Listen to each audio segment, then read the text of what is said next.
What's up, guys? Welcome back to the Twin Studio. And today we're going to be looking at the Dolphin emulator running on Xbox Series S and Series X. Most importantly, we're going to be looking at mainly GameCube games because while the Nintendo Wii games do run on the Xbox Series S and X, the controller support just isn't there yet. And I'll show you what I mean by that. This is Spider-Man Web of Shadows. Now, to swing your web like Spider-Man on this game, you need to shake the remote downwards and that will initiate the web slinging technique. But there is no option for this in the control section. So I'll go to the quick menu, go to the control section, and in the port controls, and go to this control section here, and there just isn't enough for me to do that. I have the Wii Nunchucks mode set, so we're set to the Wiimote Plus Nunchuck, but there just isn't that much motion support. The only support they have is to shake the Nunchuck or shake the Wiimote, both of which will not work with this game. So when I jump, press shake Nunchuck, nope. Press shake Wiimote, it just doesn't work, and it's not good for games like Super Mario Galaxy where you need gyro controls and accelerate controls. If we take a look at the PC version here, on the PC version of Dolphin, we have two separate sections just for the motion itself, which has shake, points, tilt, swing, accelerometer, gyroscope, all the things that are inside the Wiimote itself, and then for the extension as well when I use the Nunchuck. So the support just isn't there for the Wii games. Hopefully in the future they're going to be building all of this in.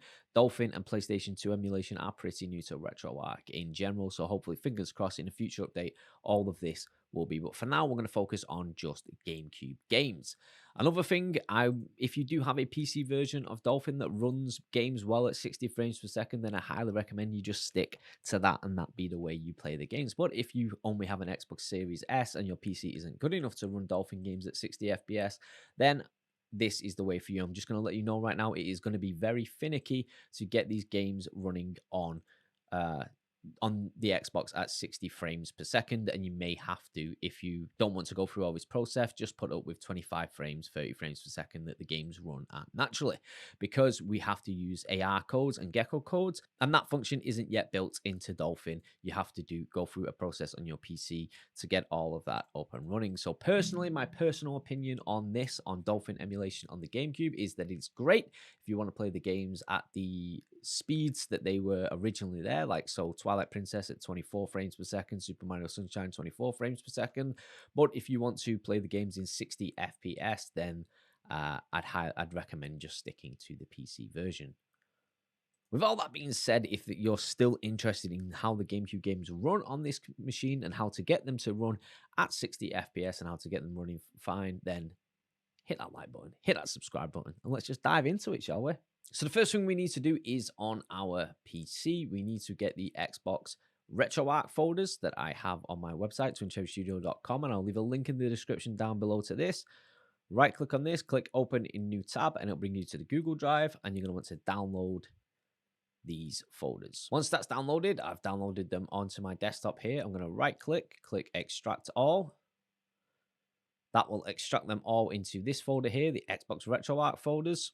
I'm going to click that, and there we go. That's what you're left with there, with the Dolphin Emu one being the one just for Dolphin. But if you want PlayStation 2, PPSS, PP folders and things like that, they're just going to help you with the setup of those games as well, so you can copy all of those over. Now we're just going to move over to our Xbox on dev mode. If you're using retail mode, then you will have the Durango FTP from that setup there. I'm assuming you've already gone through the setup of Retroarch. If you want to know how to set up Retroarch on your Xbox Series S, then check out the links in the description down below. That is another long process to go through. So I'm going to open Durango FTTP or Durango FTP. I always put an extra T in there for some reason. That's all set up as it was before with my username and my password.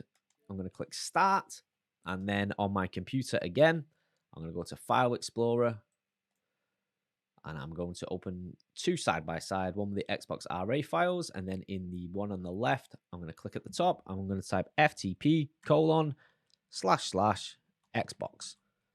And that's going to bring up my Xbox. If it comes up with a username and password, it'll be the username and password that you set in Durango FTP. Then we're going to go to local folder, And then we're going to find Gamer 13 Retroarch. So if you've installed it properly and you've gone through my process, then you will have this folder here. If you don't have this folder here, then you're going to have to run Retroarch for a bit, play some games like PlayStation 1 games or something like that, create a couple of saves on a memory card, and eventually these files will show up. You're just going to have to be a little bit patient, or you can transfer all of these folders to the USB, which is something I've not tested yet. So I'm not going to be able to show you how to do that just yet. I may do that in a future video. Once we're in the Retroarch folder, we go to local state.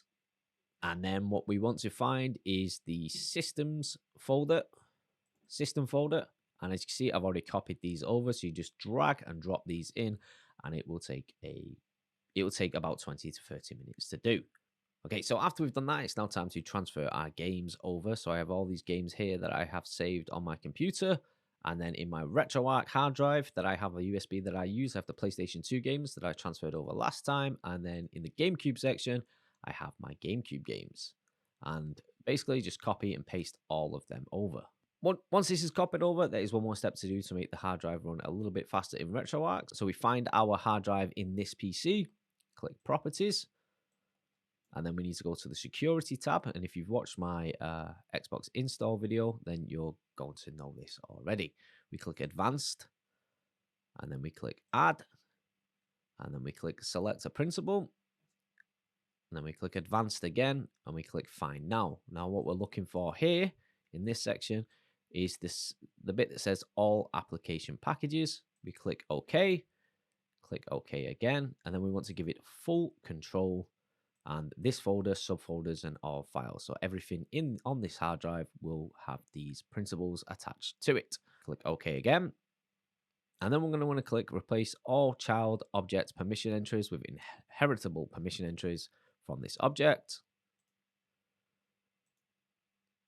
And then we click apply. Do you wish to continue? Yes. And then we're going to get some errors with the recycle bin and some of the folders that can't do it, but anything that has the games in, just continue through those because most of them won't be the games themselves. Once that's finished, you're now ready to start playing GameCube games in the default settings on your Xbox. So we need to eject the drive and plug it into our Xbox, and if it comes up, you need to choose use as media. Now we open Retroarch, and you can just load content, find the drive. The USB drive will be E if you're in dev mode, or D if you're in retail mode. Find the games, find any of the ISOs, and choose Dolphin, and it will start up your GameCube game. There is Hitman 2, and if you're happy with these default settings, you can just get stuck into playing the games, but there's a couple of extra things I do that make the games run a lot better, or at least look a lot better, and sometimes they don't run as good, and you have to make those decisions yourself, so I'm going to show you that now. So the first thing I do is I create a playlist like I have on my PlayStation 2 games here. I go to import content, go to manual scan, content directory. The first thing that I do is I find the GameCube folder and click scan this directory. System name, I go down and I find the Nintendo GameCube, and then default core, I go all the way down and find the Nintendo. You can press the RB buttons to make this go faster. Find the Nintendo GameCube Dolphin one.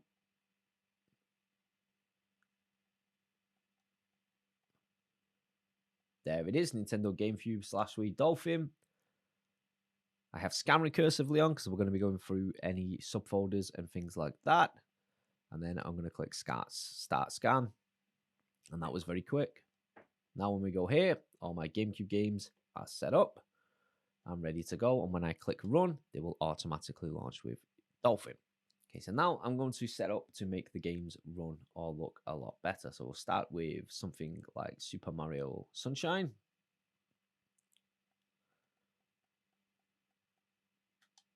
Click run.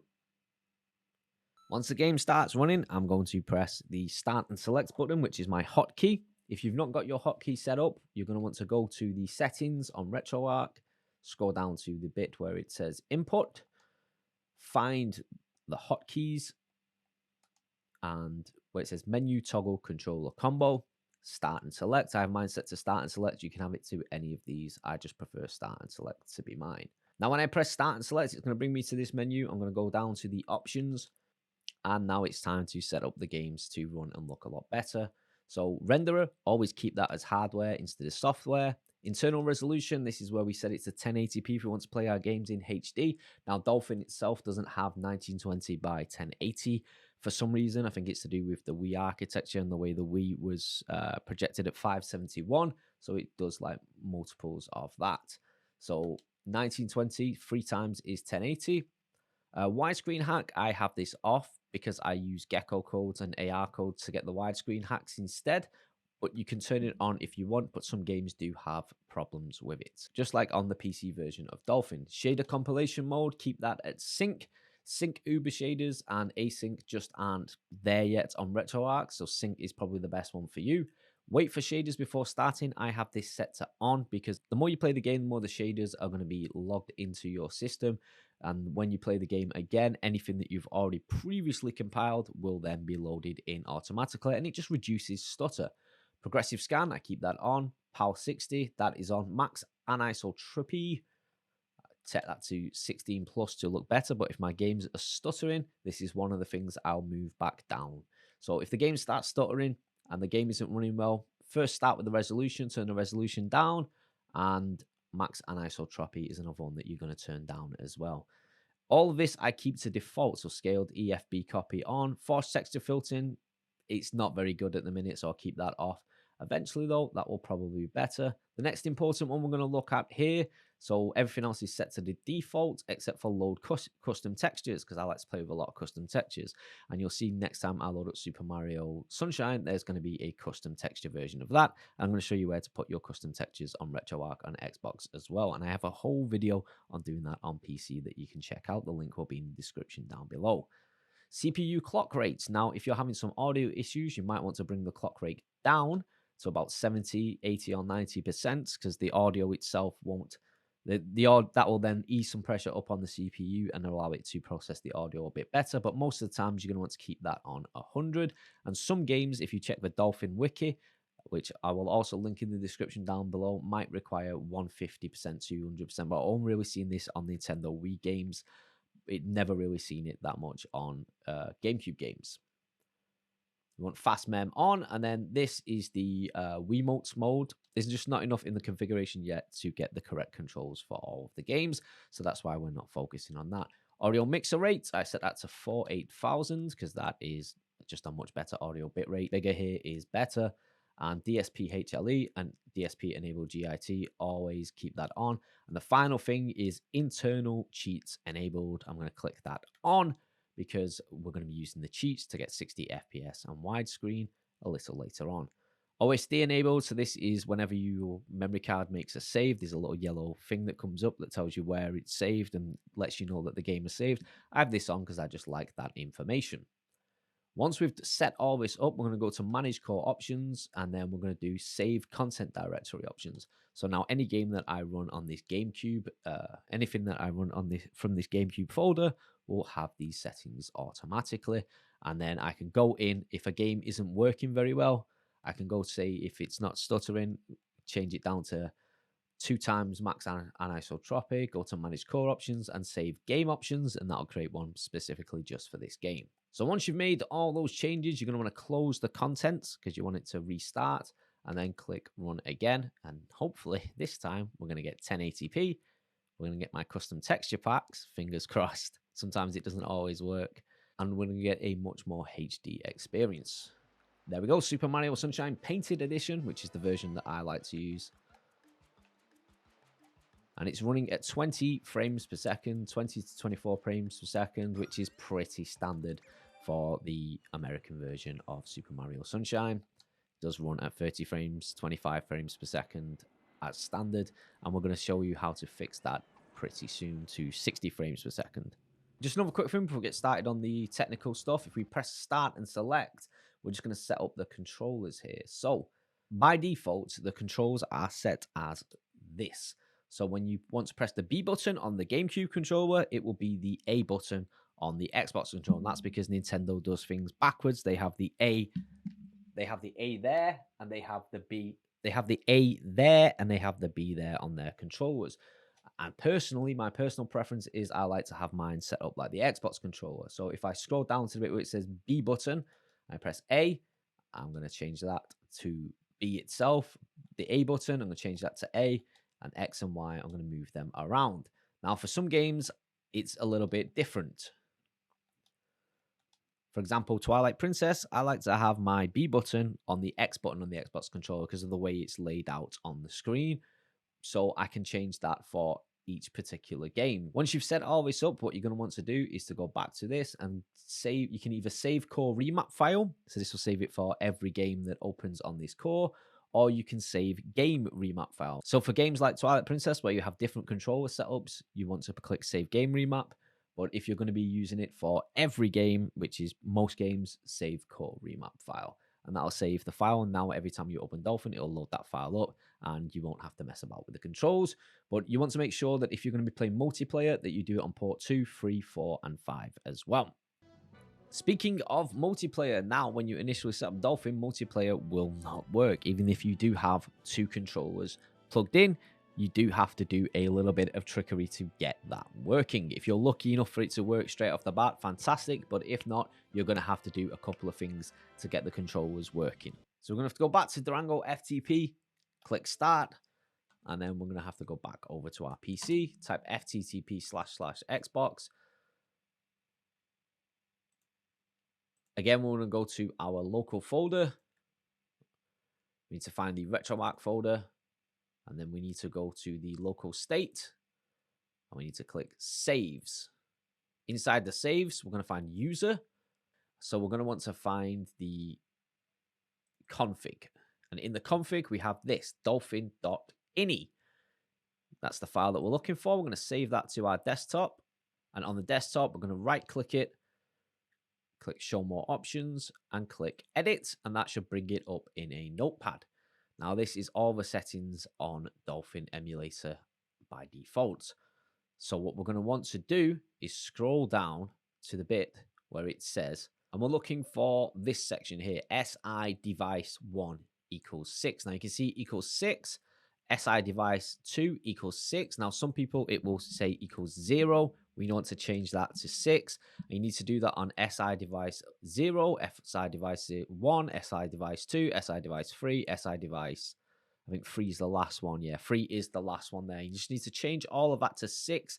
So if you're doing 2-player, then you just want to do SI device 0 and 0, 1, or you're best off just making sure that all of them are enabled in case one day you do have 4 players involved. Once you've done that, click File and Save. And then you're going to want to copy this back over to the Xbox. So once again, into the FTTP://Xbox, local folder, Retroarch, local state,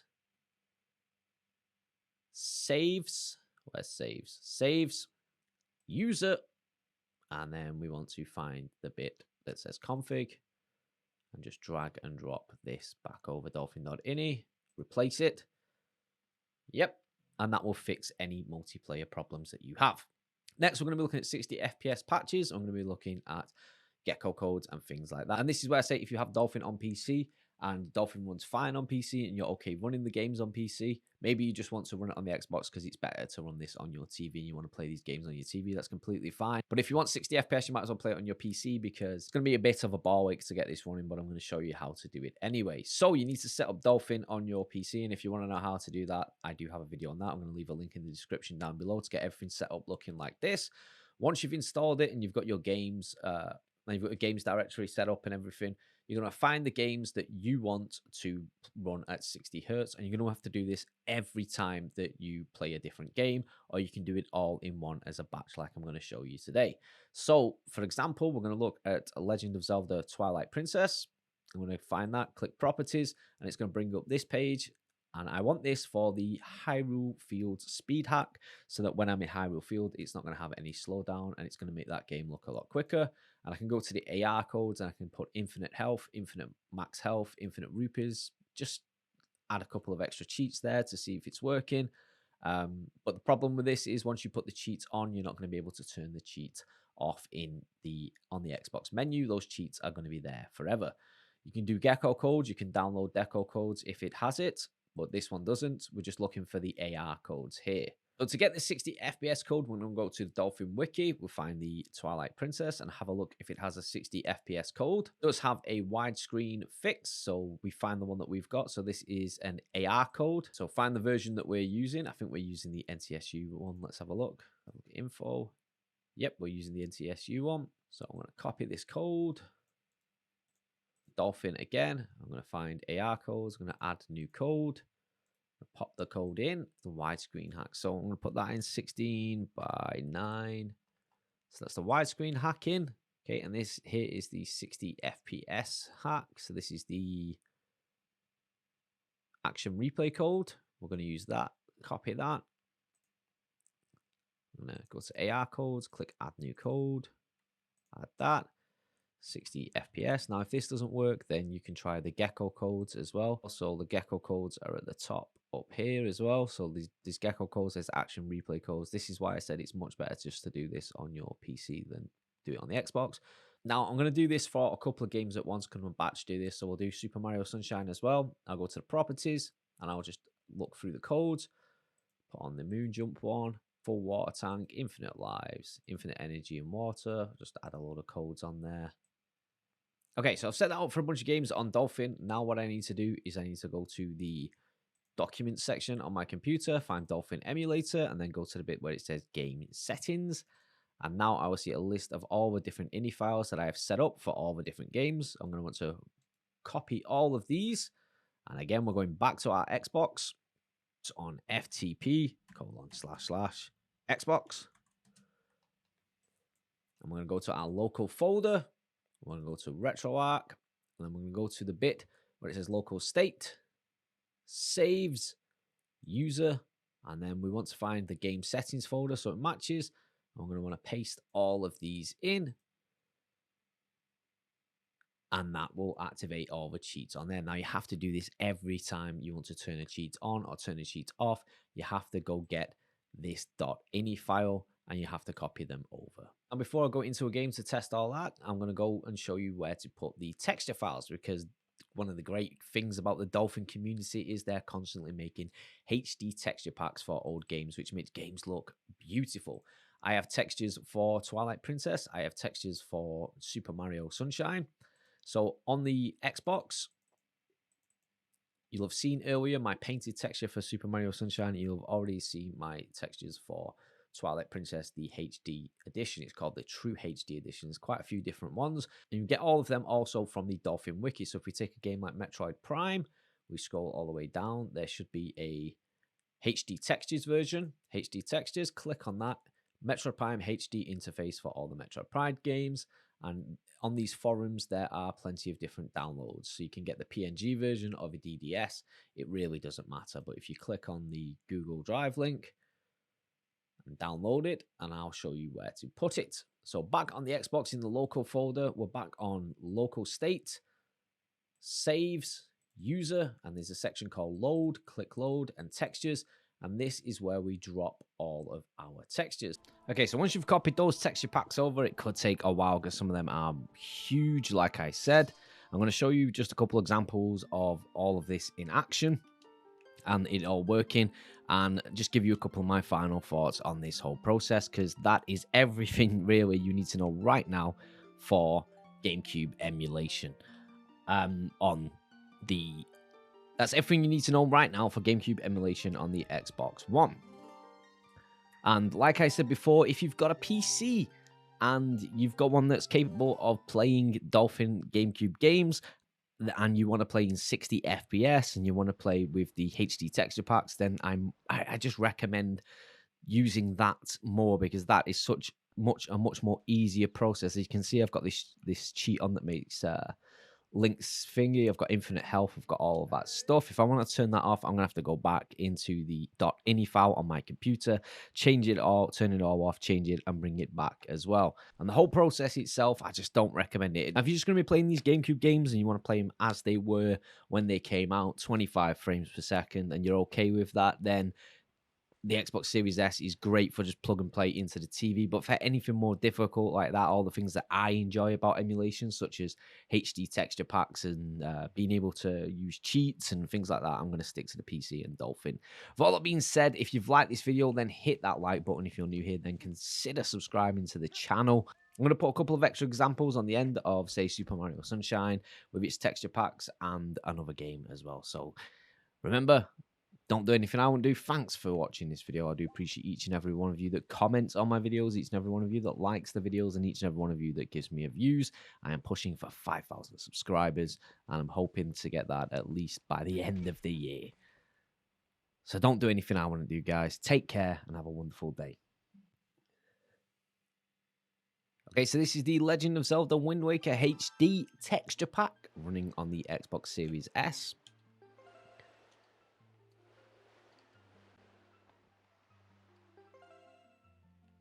Another texture pack that I have personally customized so that all of the Xbox buttons are there. So you can see you've got A and X now where B used to be. Again, there we go, Legend of Zelda Wind Waker with some of my extra special custom textures and things like that with my favorite purple emo Link. It's just a fun one I like to put out there. I like to play the game with things looking a little bit different. I've changed the shields, I've changed Zelda. If you want to know how to do that, you can check out my video on that as well down in the comments. And there we go, Super Mario Painted Edition for Super Mario Sunshine running. Having a bit of a stutter issue there, but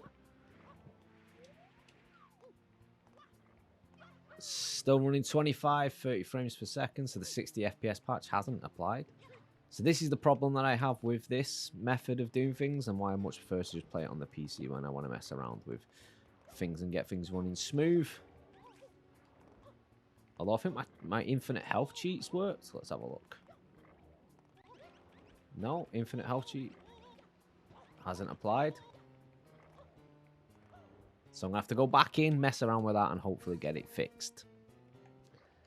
Just thought I'd add a couple of examples at the end as to why I don't recommend doing this for GameCube games. If I wanted to play this game, then I'd just happen to have played without the textures and just play it the way it was made.